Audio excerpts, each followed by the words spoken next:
अवधूत चिंतन श्री गुरुदेव दत्त श्री स्वामी समर्थ. नमस्कार स्वामी भक्तांनो. सर्वप्रथम एक प्रश्न विचारते.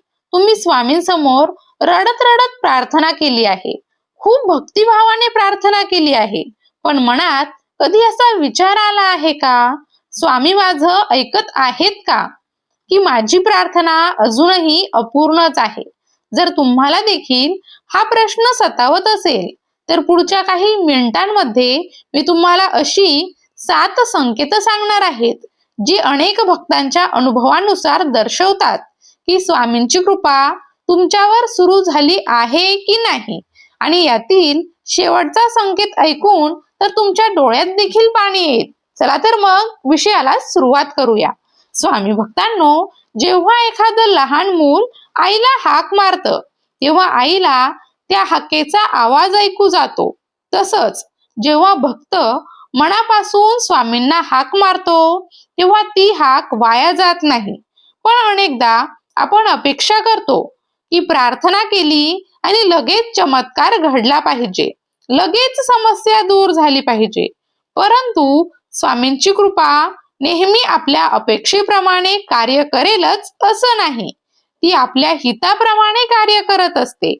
आणि म्हणूनच सर्वप्रथम आपण हे समजून घेतलं पाहिजे की प्रार्थनेचं उत्तर नेहमी शब्दांमध्ये मिळत नाही.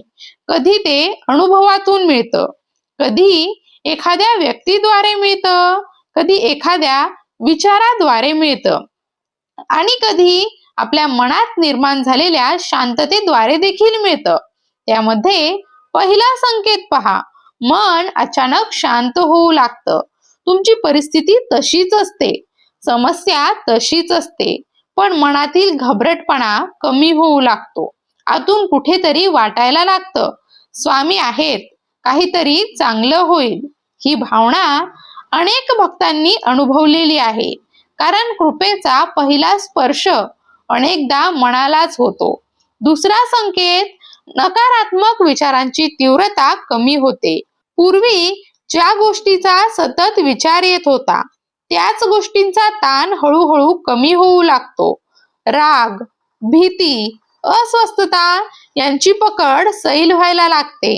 मन सकारात्मक दिशेने वळू लागतं.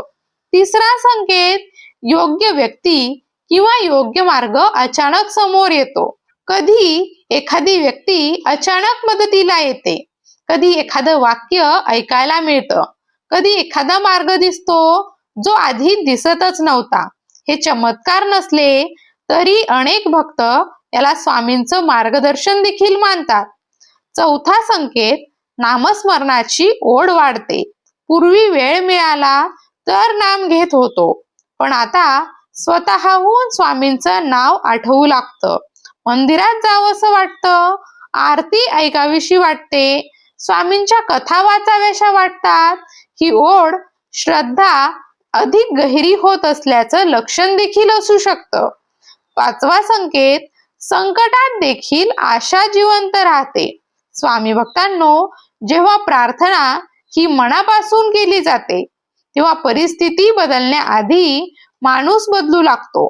संकट असताना देखील मनात आशेचा दिवा जळत राहतो आणि ही आशा खूप मोठी शक्ती असते. सहावा संकेत, छोट्या छोट्या गोष्टींबद्दल कृतज्ञता वाटू लागते. पूर्वी जे सामान्य वाटत होतं तेच आता आशीर्वाद वाटू लागतं. कुटुंब, आरोग्य, अन्न, घर, मित्र या सर्व गोष्टींबद्दल मनामध्ये धन्यवादाची भावना निर्माण होते.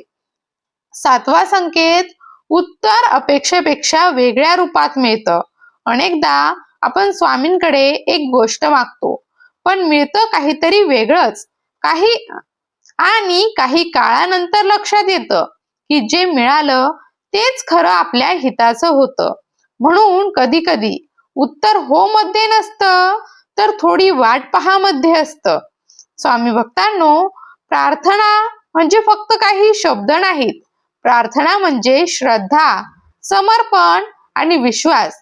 स्वामींना आपल्या समस्या सांगण्यापेक्षा स्वामींवर विश्वास ठेवणं हे अधिक महत्वाचं आहे, कारण त्यांना आपली परिस्थिती ही आधीच माहीत असते.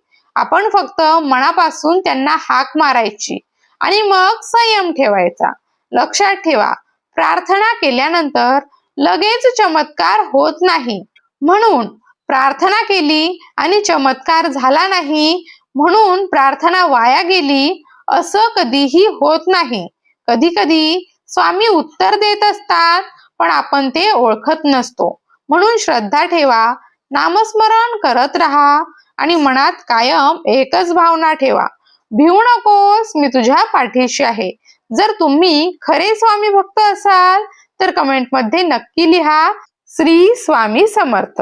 व्हिडिओ आवडला असेल तर लाईक करा, शेअर करा आणि आपल्या श्री स्वामी समर्थ परिवाराचा भाग होण्यासाठी आपल्या चॅनलला सबस्क्राईब करायला विसरू नका. भिवू नको, स्वामी सदैव पाठीशी आहे.